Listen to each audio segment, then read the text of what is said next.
Magandang araw. Nagpunta nga pala ako diyan mga mare sa bahay ng mama ko at yan nga yung nakita ko yung saging niya napakaganda kaya naman binidyoan ko. O di ba mga mare, ang ganda.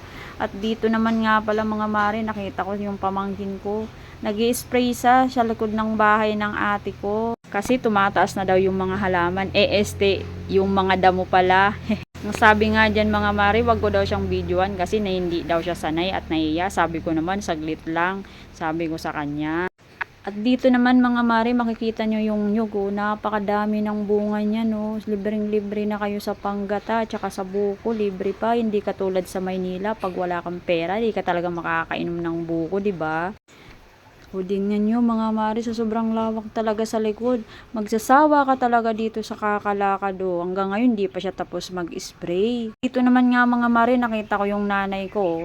Nag-aayos din siya ng panggatong. Hindi siya mapakali kapag may gumagawa, gusto niya rin gumawa. Ang sabi ko nga sa kanya ay umupo na lang pero ayaw niya kasi hindi siya makatiis. Gusto niya rin maglakad-lakad sa likod at gagawa din daw siya. Aayusin daw niya yung mga panggatong kasi mainit. Yan kasi mga mare, niyayasisan namin yan, tinatanggal yung mga dahon, tapos pinapatuyo para mabilis siyang ipanggatong at maliyab. Yan mga mare, yung mama ko napakasipag talaga niyan kahit maedad na, 'di ba? Yung mga mare, kapag meron siya, sinishare niya talaga yung mga blessings mga mare, hindi siya madamot. O tingnan niyo, napakalawak niyan. Yan ang bahay niya mga mare ng mama ko. At ito naman yung bahay ng ate ko, 'di ba? Mapapasana all ka na lang kapag ganyan kaganda yung bahay mo. Safe na safe ka na sa anumang panahon na darating, 'di ba? O 'di ba mga mare, sa sobrang lawak niyan, ikaw na lang magsasawa na kumuha ng mga panggatong at yan yung mama ko talaga. At dito naman yung pamangkin ko, naglilinis siya ng kanyang motor at wala din daw siyang magawa.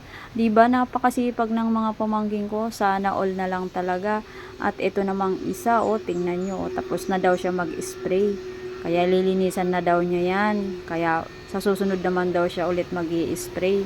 At ito naman nga mga mare, pagka uwi ko sa amin ay nagsundo ako sa aking mga anak at isang pamangkin. Dahil sa sobrang lakas nga po ng ulan, nakalimutan po nila dalhin yung payong. Kaya ako naman nagmamadaling umuwi para sunduin sila, 'di ba mga mare? Nakakapagod talaga. Kahit saan hatid sundo. Ayan.